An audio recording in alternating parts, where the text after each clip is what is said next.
This queen was executed, but her ghost just proved she was innocent. Behind the gilded doors of Versailles lies a library unlike any other, one where history refuses to rest. Among ancient shelves and forgotten manuscripts, the ghost of Marie Antoinette still walks, not to haunt but to correct. Misquoted, misunderstood, and maligned for centuries, she now turns pages herself, revealing hidden truths and lost letters that challenge everything we thought we knew. But the real shock? She's been rewriting her legacy from beyond the grave. Comment: if you think history can be haunted, like, if this changed your view of the Queen, and subscribe for more untold truths the past can't silence. At 3 a.m. in the Royal Library of Versailles, books flip their own pages while footsteps echo through empty halls. For over 200 years, the ghost of Marie Antoinette has haunted these shelves, desperately trying to rewrite the history that condemned her to death. This isn't your typical ghost story. The executed queen appears not seeking revenge, but clutching the book she loved more than jewels, leaving mysterious documents that prove her innocence and correcting lies written about her by historians. When visitors insult her memory, entire bookshelves explode in supernatural fury. But here's the most chilling twist. The ghost isn't just haunting the library. She's been conducting her own posthumous research for centuries, trying to clear her name through supernatural scholarship. The pages of ancient books trembled by themselves in the Royal Library of Versailles. While Marie Antoinette walked between the shelves like a shadow dressed in white, her footsteps echoing in a silence that had lasted more than 2 centuries. It was 3 a.m. when the head librarian, Auguste Moreau, awoke to the unmistakable sound of pages being turned on the upper floor, the same sound that had terrorized him for 15 years since he assumed his position in the palace-turned-museum. Marie Antoinette had died on the guillotine in 1793, but her restless soul continued returning to the only place where she had found true peace during her turbulent life. Among the books that no one else cared to read anymore, on shelves filled with knowledge she had loved more than jewels or dresses, the Royal Library of Versailles guarded more than precious manuscripts and first editions. It harbored the tormented spirit of a queen who had been misunderstood in life and remained misunderstood in death. Marie Antoinette had not been born to be hated by the French people. When she arrived in France in 1770, at 14 years old, she was a naive Austrian adolescent who spoke French with a foreign accent and was enchanted by the simplest things of French aristocratic life. She discovered the Royal Library by chance, during one of the long, tedious afternoons of court life, when she fled from a particularly suffocating ceremonial protocol. Between those walls lined with golden oak and covered with books from floor to vaulted ceiling, Marie Antoinette found a refuge where she could be herself, away from the critical gazes of courtiers who judged her every gesture. She spent hours reading sentimental novels, philosophical treatises, and even economics books, desperately trying to understand the country she would govern alongside her future husband.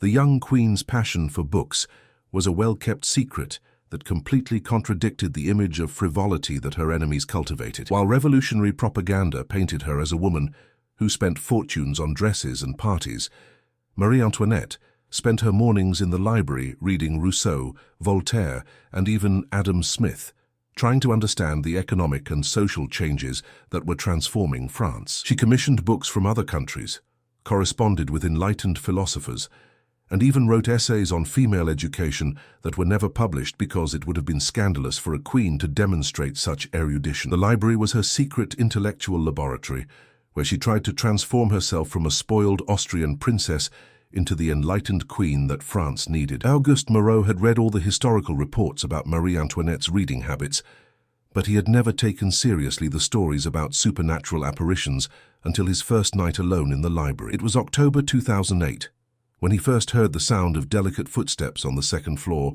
followed by the whisper of silk brushing against the bookshelves. When he went upstairs to investigate, he found a copy of Rousseau's Julie or the New Heloise open on the reading table. At a page describing the suffering of a misunderstood woman, the book was warm to the touch, as if someone had just been holding it, but there was no one in the library besides him. Auguste closed the book with trembling hands and returned it to the shelf, but the next morning he found it open again at the same page, with what appeared to be dried tears staining the ancient paper. The apparitions became more frequent and more specific as the years passed. Marie Antoinette seemed to have a particular predilection for appearing during stormy nights when the wind made the library windows vibrate like strings of an out-of-tune harp. She always wore the same simple white dress she had chosen to wear in prison, very different from the elaborate outfits she wore at court. Her hair was disheveled, as if she had just awakened, and her blue eyes shone with a sadness that seemed to carry the weight of all the misunderstandings she had suffered in life. She never spoke directly to Auguste, but left signs of her presence. Books open to specific pages, folded pages in passages about injustice and redemption, and sometimes small wildflowers placed as bookmarks between the pages of books about motherhood and loss. The obsession of Marie Antoinette's ghost seemed to focus mainly on books that dealt with her own era and her historical reputation. Every time a new book about the French Revolution was added to the library's collection, it would mysteriously appear open to pages that mentioned her name, with negative passages underlined by an invisible hand that seemed to protest against the injustices perpetuated by historians. Auguste began keeping a detailed diary of these occurrences and discovered a disturbing pattern. The apparitions intensified whenever exhibitions or documentaries about Marie Antoinette portrayed her in a particularly cruel or inaccurate way. It was as if her soul could not rest while her memory continued to be distorted by official history. The first time Auguste actually saw the ghost was during a particularly cold December night, when he was cataloguing a new acquisition of 18th-century manuscripts. He felt a presence behind him and turned to see a translucent female figure delicately leafing through a volume of Madame de Sévigné's letters. Marie Antoinette seemed completely absorbed in reading, her lips moving silently as if she were reading aloud to herself. When she realized she was being observed, she raised her eyes and looked at Auguste with an expression of infinite melancholy. "They never understood," she whispered, in a voice that seemed to come from very far away, "that I loved France more than my own life."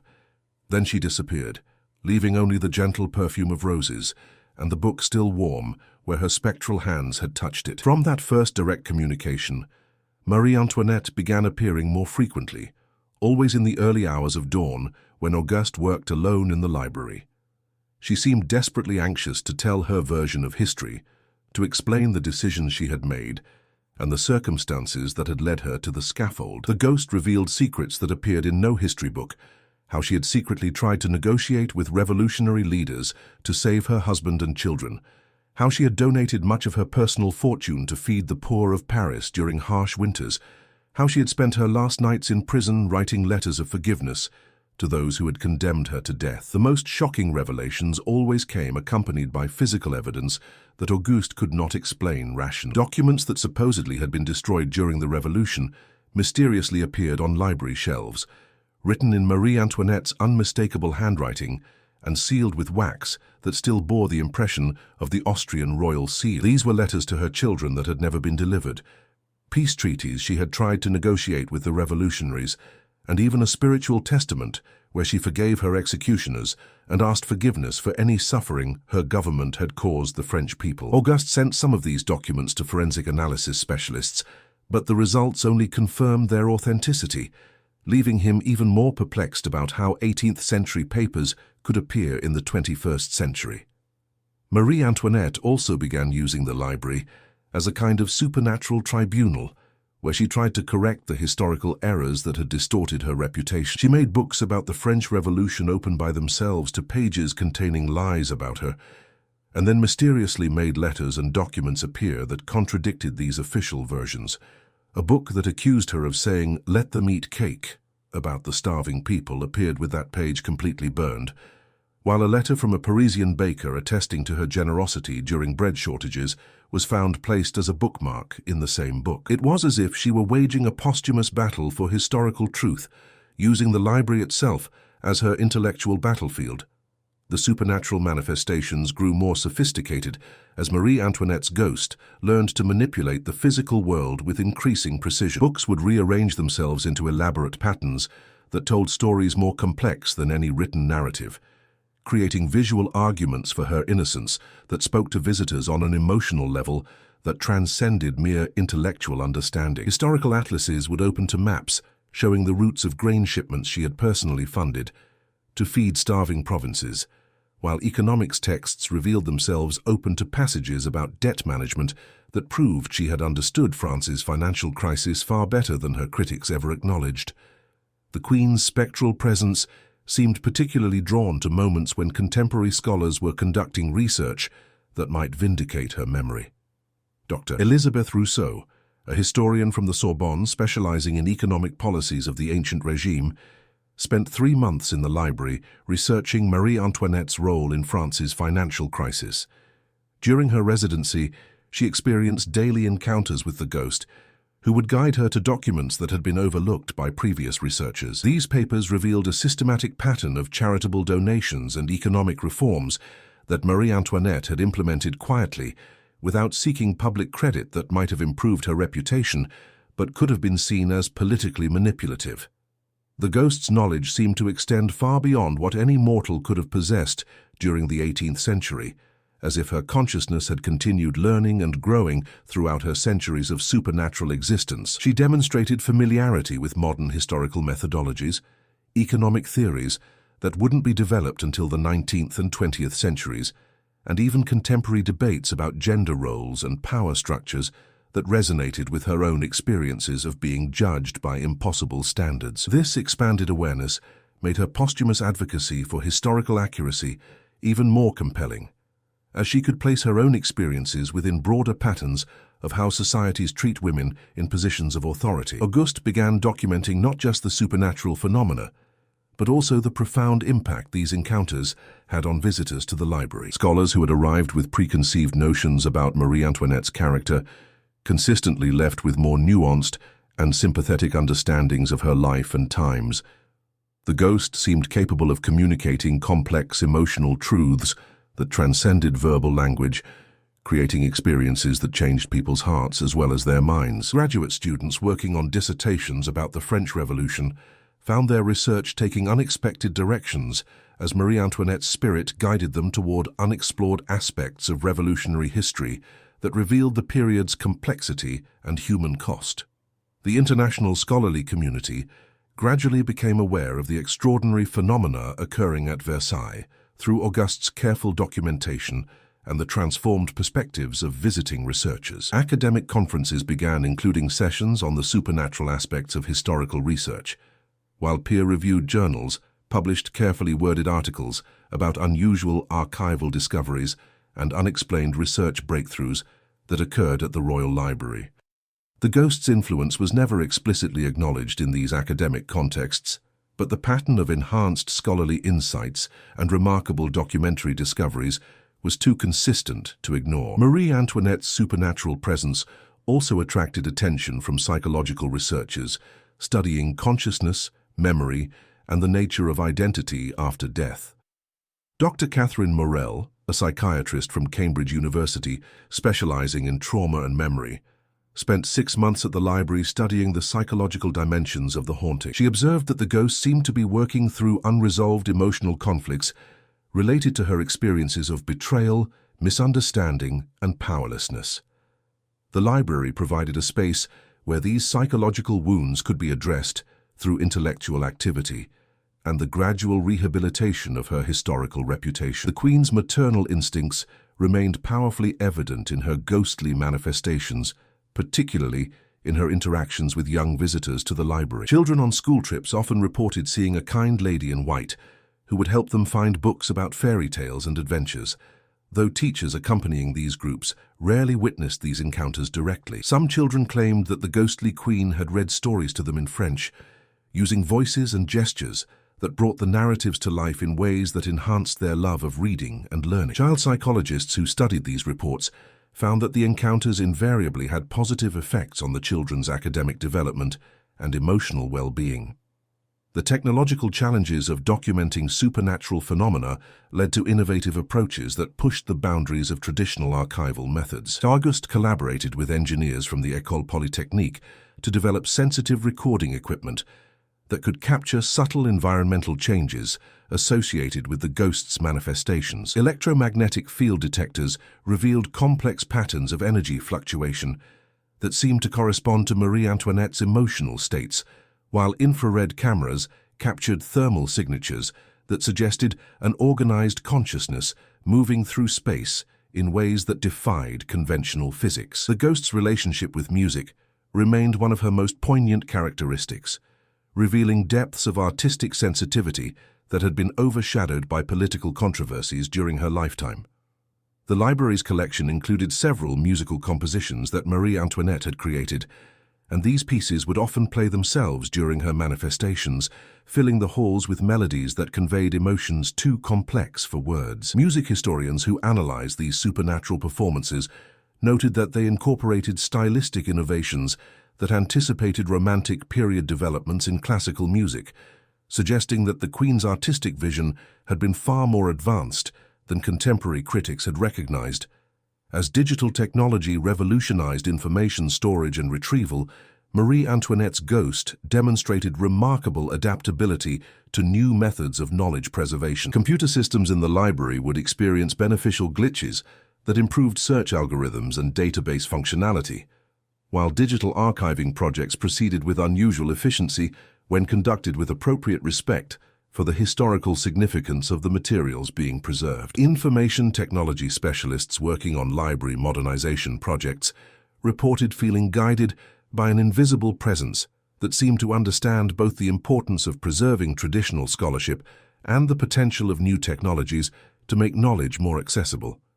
The ghost's protective instincts extended beyond the library's immediate collections to encompass the broader cultural heritage of France. During periods when budget cuts threatened historical preservation programs, supernatural manifestations throughout Versailles would intensify dramatically, as if Marie Antoinette's spirit were mobilizing to defend institutions and traditions that she considered essential to French cultural identity. Museum directors and cultural administrators began consulting with Auguste about the timing of policy announcements and funding requests, having learned that proposals supported by the ghostly Queen seemed to encounter fewer bureaucratic obstacles and more favorable public reception. Marie Antoinette's interest in women's education and intellectual development, which had been frustrated during her lifetime by social conventions and political pressures, found new expression through her supernatural influence on female scholars and students. Women researchers working in the library consistently reported experiencing unusual inspiration and insight during their residencies, often making breakthrough discoveries that advanced their careers and contributed to broader understanding of women's roles in French history. The ghost seemed particularly supportive of young female historians who were challenging traditional male-dominated narratives about the French Revolution and its aftermath. The seasonal patterns of supernatural activity revealed the deep emotional connections Marie Antoinette maintained to specific memories and experiences from her earthly life. Spring manifestations often centered around books about gardening and nature, reflecting her love for the natural world and her creation of the innovative English garden at the Petit Trianon. Summer brought appearances focused on works about childhood and family relationships, echoing the happier periods of her life when she had been able to enjoy relative privacy with her children. Autumn manifestations turned toward themes of loss and transformation, while winter brought the most intense and sorrowful encounters, corresponding to the season when her world had collapsed into revolution and terror. The ghost's intellectual curiosity remained as boundless in death as it had been in life, with particular interest in books that had been published long after her execution. She seemed fascinated by developments in science, philosophy, and social theory that had occurred during the centuries of her supernatural existence, often arranging displays that created dialogues between 18th-century ideas and modern scholarship. Works by female philosophers and scientists received special attention, as if Marie Antoinette were celebrating the intellectual achievements of women who had been able to accomplish what social constraints had prevented her from pursuing during her own lifetime. International visitors to the library often brought unique perspectives that seemed to enhance the supernatural phenomena in unexpected ways. Scholars from Austria, Marie Antoinette's birthplace, reported particularly vivid encounters that seemed to tap into cultural memories and linguistic patterns from her childhood. American researchers studying the connections between the French and American revolutions found themselves guided to documents that revealed previously unknown diplomatic communications and economic relationships. The ghost appeared to appreciate these global connections, as if recognizing that her story was part of larger patterns of historical change that transcended national boundaries. The evolution of Marie Antoinette's supernatural presence reflected broader changes in historical understanding and cultural attitudes toward the French Revolution. As academic scholarship moved beyond simple narratives of heroic revolutionaries versus tyrannical monarchs, the ghost's manifestations became more nuanced and complex, incorporating perspectives that acknowledged the human costs and moral ambiguities of revolutionary change. She seemed particularly responsive to historical interpretations that recognized the tragedy of individuals caught in circumstances beyond their control, while rejecting both uncritical condemnation and idealistic romanticization of any historical period.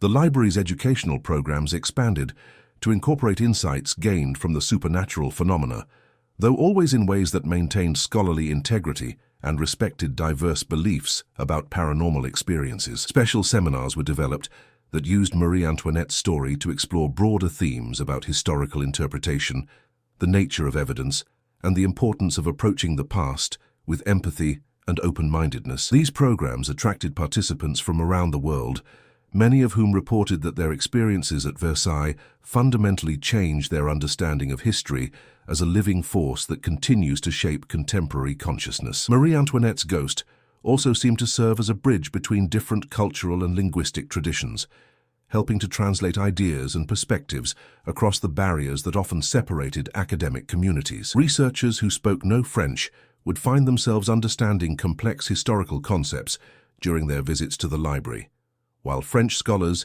gained new appreciation for international perspectives on their national history. This cross-cultural mediation contributed to the development of more inclusive and comprehensive approaches to studying the French Revolution and its global impact.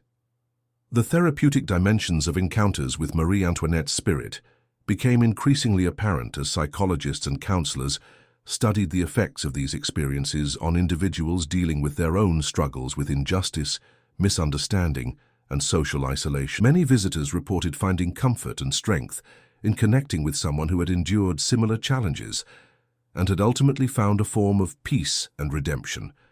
The ghost's presence seemed to offer hope that truth and justice could prevail even in the face of overwhelming adversity, and that individuals who had been misunderstood in life could eventually receive the recognition and respect they deserved. As the 21st century progressed, Marie Antoinette's supernatural presence continued to evolve and adapt to changing times, while maintaining her essential focus on truth, knowledge, and justice. Her story had transcended its historical origins to become a powerful symbol of the eternal human struggle for understanding and acceptance. In the quiet halls of the Royal Library, surrounded by centuries of accumulated wisdom, the ghost of the misunderstood queen had found not just a refuge, but a platform from which to continue her lifelong quest for truth and her determination to be remembered not as a caricature of royal excess, but as a complex human being who had loved deeply, suffered greatly, and ultimately triumphed through the power of knowledge and the persistence of memory. The legacy of Marie Antoinette's ghostly presence at Versailles extends far beyond the realm of supernatural phenomena to encompass fundamental questions about the nature of historical truth, the power of redemption, and the possibility of justice transcending even death itself. Through her continued engagement with scholars, students, and visitors from around the world, she has transformed from a symbol of royal tyranny into an advocate for intellectual freedom and historical accuracy. Her story reminds us that every historical figure, regardless of their earthly circumstances, deserves to be understood in the full complexity of their humanity, and that the search for truth and understanding represents one of the noblest human endeavors, worthy of pursuit across the boundaries that separate life from death, past from present, and legend from reality. The most remarkable aspect of Marie Antoinette's supernatural presence lies in her unwavering commitment to education and enlightenment, values that transcend the political controversies of her era to speak to universal human aspirations for knowledge and understanding. Her ghostly manifestations consistently emphasize the transformative power of learning, demonstrating through her own posthumous journey how intellectual growth can continue even beyond the grave. Visitors to the library often leave with a renewed appreciation for the importance of reading, research, and critical thinking, inspired by the example of a queen who chose books over jewels and wisdom over worldly pleasures.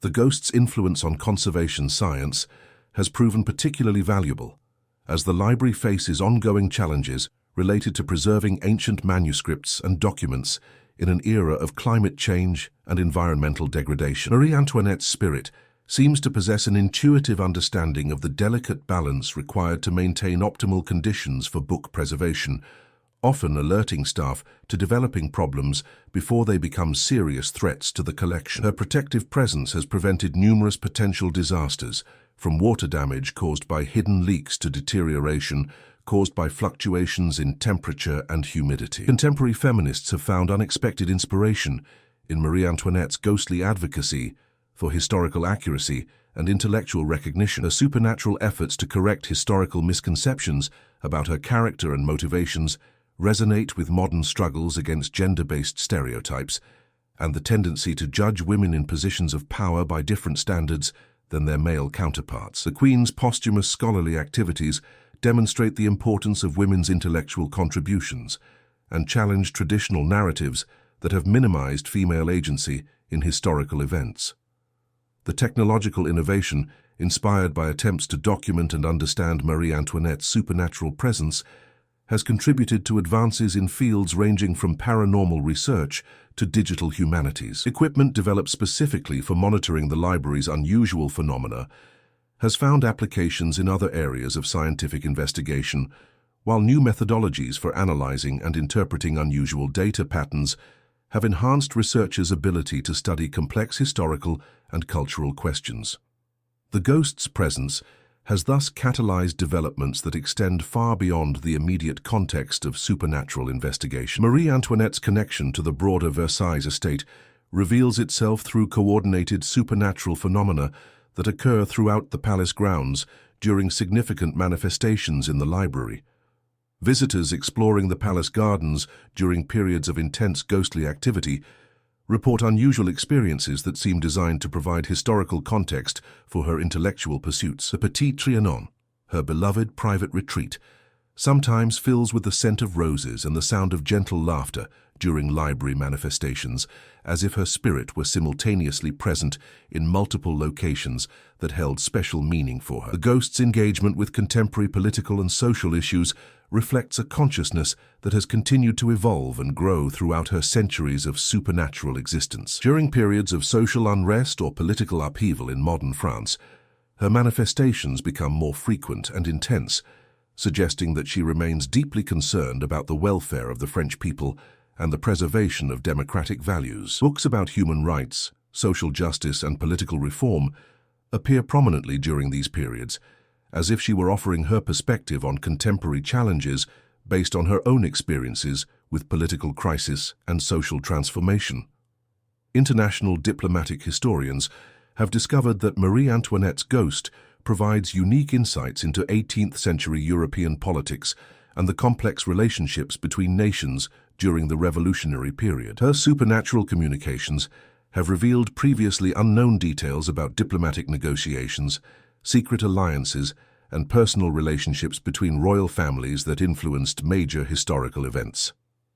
These revelations have contributed to more nuanced understanding of the factors that shaped European history during one of its most turbulent periods. The therapeutic impact of encounters with Marie Antoinette's spirit has attracted attention from mental health professionals studying the psychological benefits of historical empathy and connection with past experiences. Individuals dealing with issues related to public criticism, social isolation, or feelings of misunderstanding often find comfort and strength through their connections with the ghostly queen. Her example demonstrates that it is possible to maintain dignity and continue growing intellectually, even in the face of overwhelming adversity and injustice. The ghost's relationship with music and the arts continues to evolve as contemporary artists find inspiration in her story and supernatural presence. Musicians have composed works based on the ethereal melodies that accompany her manifestations, while visual artists have created paintings and sculptures that attempt to capture the emotional complexity of her posthumous existence. These artistic interpretations help to communicate the deeper meanings of her supernatural presence to audiences who might not otherwise engage with historical or paranormal subjects. Educational institutions around the world have incorporated the story of Marie Antoinette's ghostly presence into curricula designed to teach critical thinking, historical analysis, and cultural sensitivity. Her example demonstrates the importance of questioning received wisdom, examining evidence carefully, and approaching controversial historical figures with open minds and compassionate hearts. Students who learn about her supernatural advocacy for truth and understanding often develop enhanced abilities to analyze complex information and resist simplistic interpretations of difficult subjects. The seasonal rhythms of Marie Antoinette's manifestations have provided insights into the emotional and psychological dimensions of supernatural consciousness. Her increased activity during certain times of year reveals the persistence of memory and feeling beyond death, suggesting that traumatic experiences and emotional attachments continue to influence consciousness even in its disembodied state. These patterns have contributed to psychological research about trauma, memory, and the nature of human consciousness itself. The ghost's protective instincts regarding French cultural heritage have influenced policy decisions related to historical preservation and cultural education throughout the nation. Her supernatural advocacy for maintaining libraries, museums, and educational institutions has coincided with increased public support for cultural programs and heritage preservation initiatives. Politicians and administrators have learned to consider the long-term cultural implications of their decisions, recognizing that choices made today will affect the preservation of knowledge and wisdom for future generations. Marie Antoinette's posthumous intellectual development demonstrates the potential for consciousness to continue growing and learning even after physical death. Her supernatural engagement with modern scholarship, contemporary social issues, and evolving cultural values suggests that death does not necessarily represent the end of personal development and intellectual curiosity.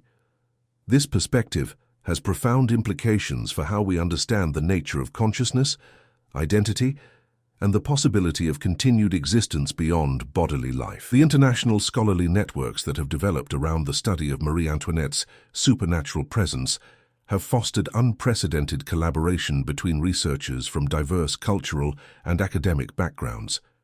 The shared experience of encountering her ghostly manifestations has created bonds of understanding and mutual respect that transcend national, linguistic, and disciplinary boundaries. These collaborative relationships have produced innovative approaches to historical research and interdisciplinary scholarship that continue to influence academic work long after the initial supernatural encounters. The ghost's influence on library science and information management has contributed to improved methods for organizing, preserving, and accessing historical collections. Her supernatural ability to arrange books and documents in meaningful patterns has inspired new cataloging systems and archival methodologies that enhance researchers' ability to discover unexpected connections and insights. Library professionals who have worked with her manifestations report developing enhanced intuitive abilities to guide patrons toward resources that meet their deepest research needs. Contemporary philosophers and theologians continue to debate the implications of Marie Antoinette's posthumous existence for understanding the nature of justice, redemption, and the relationship between earthly actions and eternal consequences. Her supernatural presence suggests that moral and intellectual growth can continue beyond death, and that individuals who have been misunderstood or unjustly treated in life may find opportunities for vindication and peace in whatever existence follows physical death. These discussions have enriched philosophical and theological discourse about the meaning of human life and the possibility of ultimate justice. The story of Marie Antoinette's ghost ultimately transcends its historical and supernatural dimensions to become a powerful meditation on the persistence of love, truth, and the human spirit in the face of adversity. Her continued presence in the Royal Library of Versailles serves as a testament to the transformative power of knowledge, the importance of seeking truth even when it is difficult or unpopular, and the possibility of redemption through understanding and forgiveness. In her eternal quest for historical accuracy and intellectual recognition, the ghostly queen has found not only personal peace, but also the opportunity to continue serving others through her dedication to learning, wisdom, and truth. Through her supernatural scholarship and protective guardianship of knowledge, Marie Antoinette has achieved in death the respect and understanding that eluded her in life, proving that some truths are too powerful to be silenced, even by the guillotine, and that the human quest for justice and comprehension can transcend even the boundaries between life and death. The most disturbing phenomenon occurred when a group of tourists visited the library during the day, and one of them made derogatory comments about Marie Antoinette, repeating historical clichés about her frivolity and cruelty. Immediately, all the books in the French Revolution section began flying from the shelves, creating a whirlwind of paper and leather that terrorized the visitors. Auguste later found a message written with letters that seemed to have been burned in the air. Truth demands respect, even from the dead. From that incident, he began giving introductory lectures to all visitors, explaining the importance of maintaining an open mind about controversial historical figures and treating Marie Antoinette with the respect due to any human soul, living or dead. The apparitions also revealed a deeply maternal side of Marie Antoinette's ghost. She seemed particularly attracted to books about lost children, separated families, and mothers who had suffered the death of their children. Auguste frequently found these books wet with what appeared to be tears, and once even saw the ghost tenderly embracing a fairy tale book that had belonged to the Dauphin, her son who died in prison at 8 years old. The maternal pain she carried seemed to be one of the most powerful forces keeping her tied to the world of the living, an anguish that transcended death and manifested through her connection to books that spoke of unconditional love between parents and children. The library itself seemed to respond to Marie Antoinette's presence in ways that defied rational explanation. During her manifestations, the temperature would drop noticeably, causing visitors to shiver and pull their coats tighter. The ancient wooden shelves would creak as if bearing invisible weight, and the crystal chandeliers would sway gently, despite the absence of any breeze. Most remarkably, the books themselves appeared to arrange themselves in meaningful patterns when Auguste wasn't looking. He would leave the library at night with everything in perfect order, only to return the next morning to find volumes strategically placed to tell a story. Books about injustice next to books about redemption, works on motherhood beside treatises on loss, histories of France adjacent to philosophical works on the nature of truth. The ghost's intellectual curiosity seemed as boundless in death as it had been in life. Auguste noticed that Marie Antoinette was particularly drawn to books that had been published after her death, as if she were trying to catch up on centuries of missed reading. She showed special interest in works by female authors, often leaving these books open to passages about women's struggles for recognition and equality. Books by George Sand, Simone de Beauvoir, and Virginia Woolf frequently appeared with delicate flowers pressed between their pages, as if the Queen were creating a dialogue across time with kindred spirits who had faced similar challenges in asserting their intellectual worth. The phenomenon extended beyond books to include the library's collection of historical documents and artifacts. Maps of France from Marie Antoinette's era would unroll themselves, revealing routes she had taken during her attempts to flee the country. Her personal correspondence, preserved in glass cases, would sometimes appear to glow with a soft, ethereal light during the darkest nights. Most mysteriously, a small music box that had belonged to her, containing a melody she had composed herself, would occasionally play its tune without being wound, filling the library with a haunting melody that seemed to carry all the sorrow and longing of a soul trapped between worlds. Auguste's documentation of these phenomena grew into an extensive archive that filled several filing cabinets. He recorded not only the supernatural occurrences, but also his own evolving understanding of Marie Antoinette's character and motivations. Through his nightly encounters with her spirit, he came to see her not as the frivolous queen of popular imagination, but as a complex, intelligent woman who had been caught in the cross-currents of history and had struggled to find her place in a world that seemed determined to misunderstand her. The ghost's interactions with modern technology proved particularly intriguing. Security cameras would malfunction whenever she appeared, producing only static or images of swirling mist. Digital thermometers would register impossible temperature readings, and electronic devices would experience unexplained power surges. However, Auguste noticed that she seemed to appreciate the library's computerized catalog system, often guiding him to books that hadn't been properly digitized by causing specific terminals to display relevant entries. It was as if she understood that knowledge preservation had evolved and was willing to work with modern methods to ensure important information wasn't lost. The seasonal patterns of her appearances also revealed much about her character. She manifested most frequently during autumn and winter, the seasons when she had faced her greatest trials. October, the month of her trial, saw the most intense activity, with multiple sightings each night and dramatic rearrangements of the library's contents. January, the month of her husband's execution, brought appearances filled with profound sadness, often accompanied by the scent of tears and the sound of muffled weeping. Spring brought gentler manifestations, with her spirit seeming to find some peace among books about new beginnings and hope. Marie Antoinette's ghost also seemed to serve as a guardian of the library's most precious collections. Auguste discovered that she had an uncanny ability to detect threats to the books and manuscripts. On several occasions, she alerted him to developing problems. A leak in the roof that could have damaged rare manuscripts, a faulty climate control system that was creating dangerous humidity levels, or security breaches that could have resulted in theft. Her protective instincts extended to the library staff as well. She once guided Auguste away from a bookshelf that was about to collapse, saving him from serious injury. The international scholarly community gradually became aware of the Versailles phenomena through Auguste's careful documentation and discreet sharing of his experiences with trusted colleagues. Paranormal researchers, historians, and psychologists began visiting the library, each bringing their own theories and methodologies.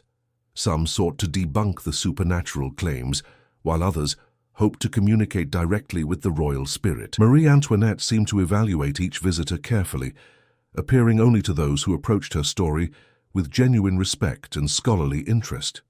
Dr. Margaret Whitmore, a historian from Oxford specializing in 18th century French literature, became one of the few researchers to witness multiple manifestations during her month-long residency at the library. She reported seeing Marie Antoinette's ghost engaged in what appeared to be scholarly research, carefully examining documents and making notes in a spectral notebook that would vanish when observed directly.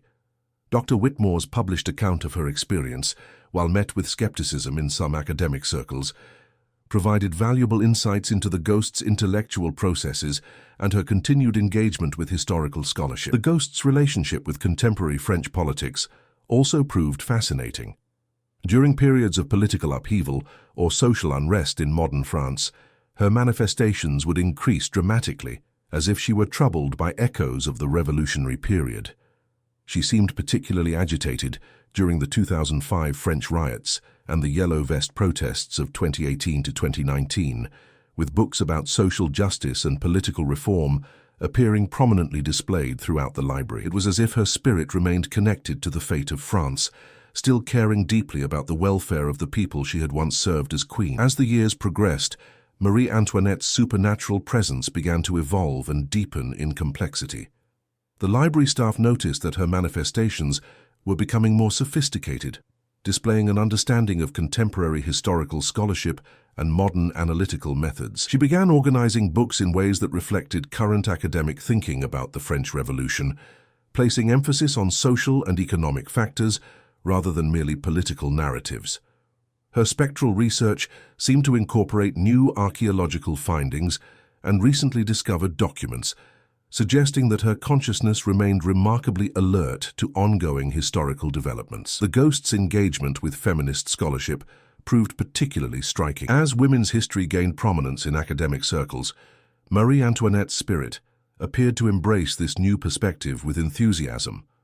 Books by historians like Joan Wallach Scott and Lynn Hunt frequently appeared open to passages about women's roles in revolutionary France, often accompanied by what seemed to be spectral annotations that provided additional insights into the female experience of that tumultuous period. She seemed especially drawn to works that challenged traditional masculine narratives of the revolution and highlighted the contributions of women who had been marginalized by earlier historians.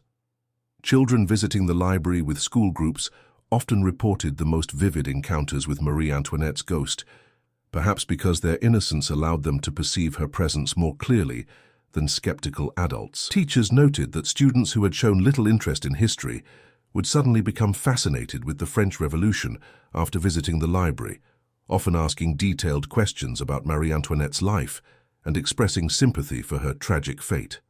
Some children claimed to have heard her singing lullabies in French, melodies that musicologists later identified as 18th century compositions that Marie Antoinette had performed for her own children. The technological revolution of the early 21st century brought new challenges and opportunities for documenting the supernatural phenomena. Auguste began using digital audio recorders to capture the ghost's whispered communications, though the results were often frustrating as her voice seemed to exist at frequencies that standard equipment could barely detect. Video cameras consistently failed to record clear images of her manifestations, producing only suggestive shadows and unexplained light anomalies.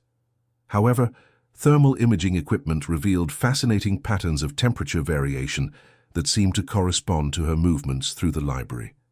Marie Antoinette's ghost also demonstrated an unexpected appreciation for modern conservation techniques. She seemed to understand the delicate balance required to preserve ancient books and manuscripts, often appearing to guide conservation efforts by drawing attention to volumes that needed immediate attention. Her spectral presence could be felt most strongly in the climate-controlled storage areas where the most fragile documents were kept, as if she were personally overseeing their protection. Conservation specialists working late shifts reported feeling a watchful presence that seemed both protective and encouraging. The emergence of social media and digital communication networks created new avenues for sharing stories about the ghostly queen.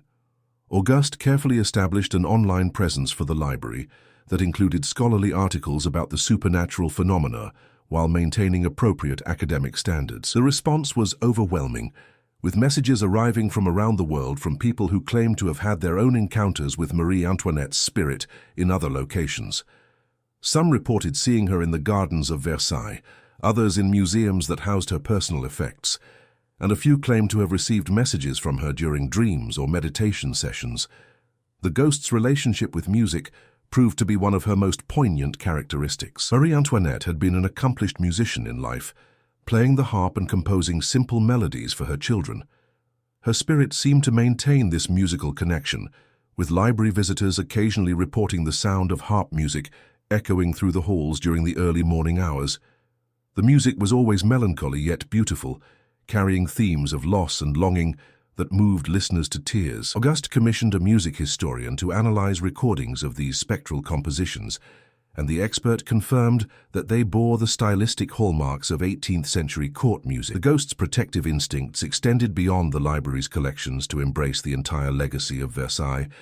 She seemed to take particular interest in restoration projects throughout the palace, with workers reporting unusual phenomena during renovation efforts. Tools would mysteriously move to more efficient positions, hidden architectural details would be revealed through apparent accidents, and restoration work would proceed with unexpected smoothness when conducted with proper respect for the palace's history. Some restoration specialists began leaving small offerings of flowers in areas where they were working, believing that honoring Marie Antoinette's memory improved their results. As global awareness of climate change and environmental degradation increased, Marie Antoinette's ghost appeared to develop concerns about the preservation of natural landscapes.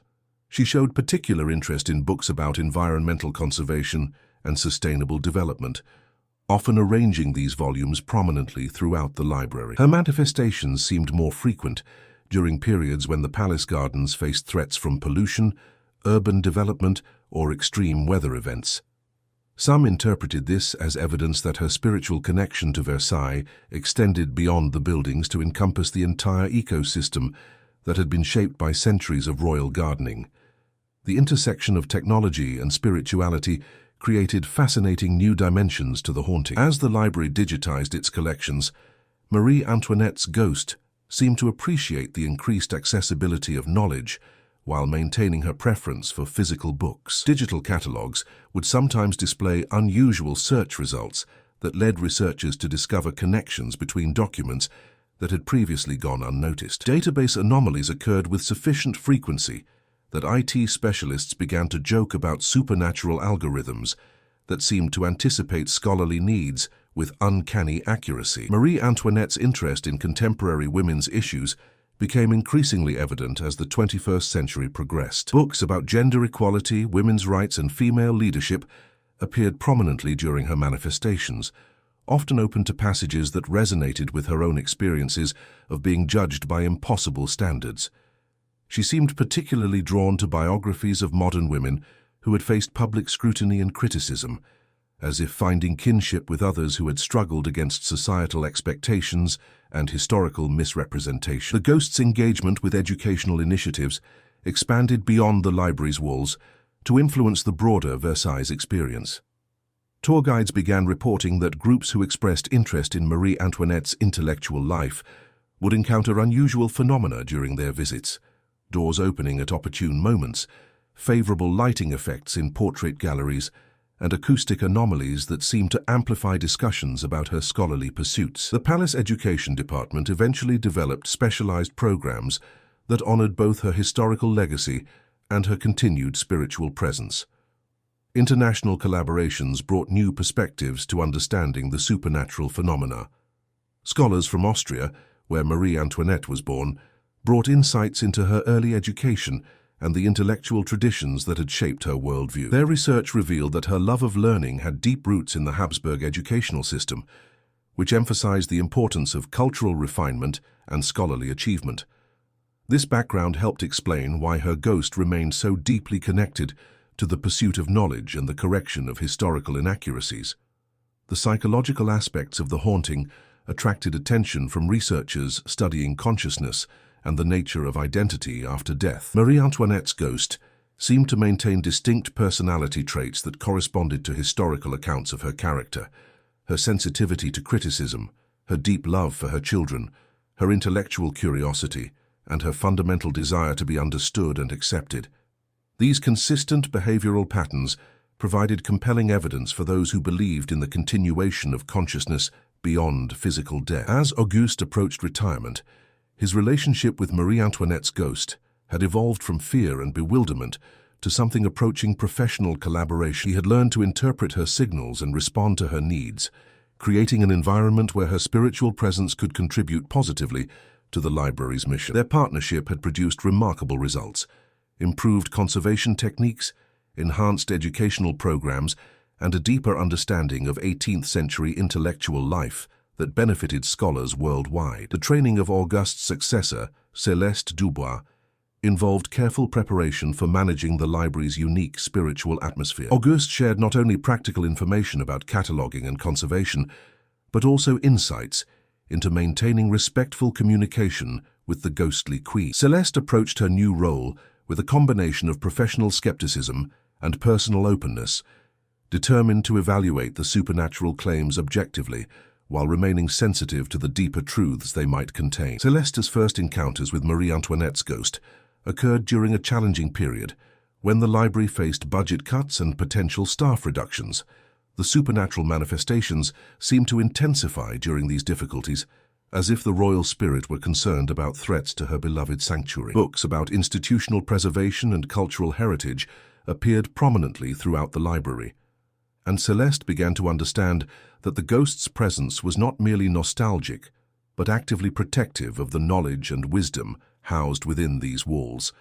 The development of virtual reality technology opened new possibilities for sharing the library experience with global audiences. While Marie Antoinette's ghost could not be directly captured by digital cameras, her influence on the library's atmosphere could be conveyed through carefully designed virtual environments that incorporated the mysterious rearrangements of books, the subtle temperature variations, and the ethereal music that characterized her manifestations.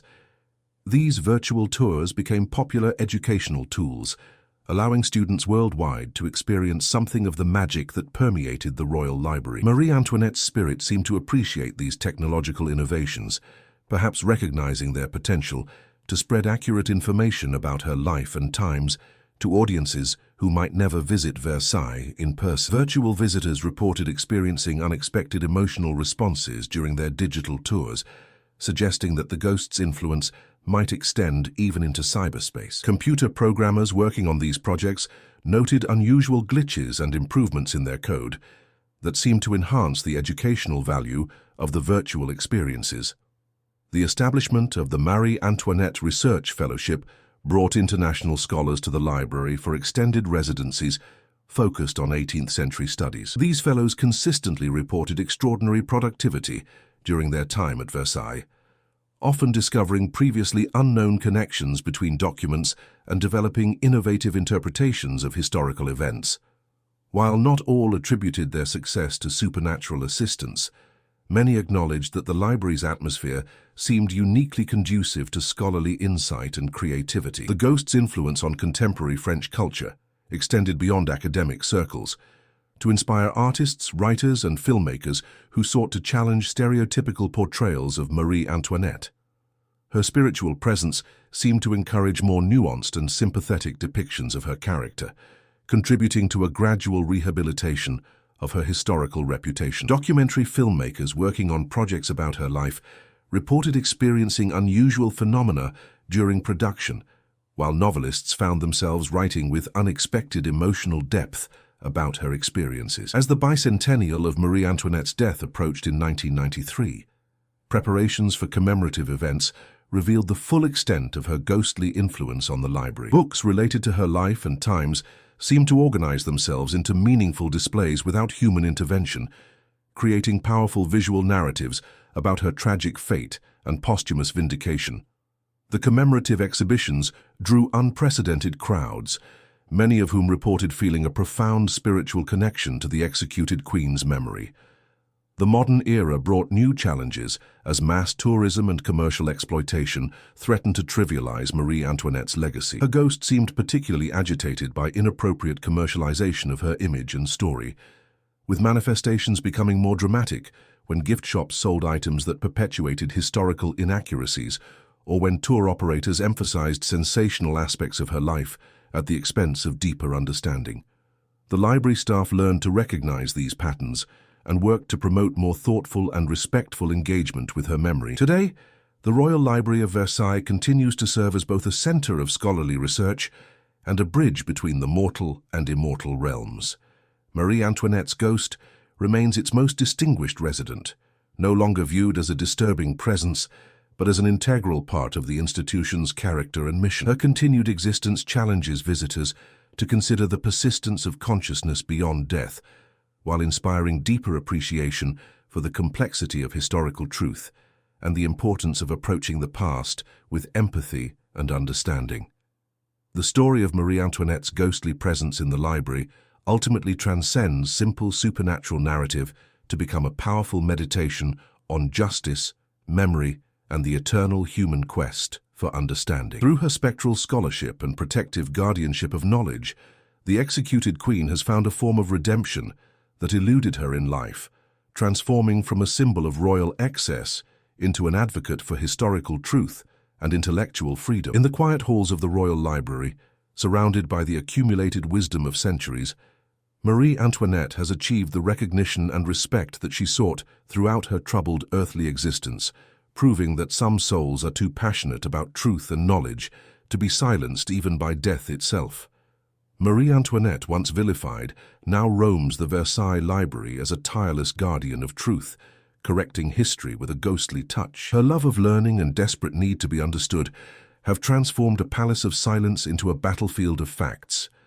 The queen who died misunderstood is now the scholar who haunts to be heard. Comment: with your thoughts on justice from beyond the grave, like if her spectral search for truth moved you, and subscribe to explore more untold stories where the past refuses to stay buried.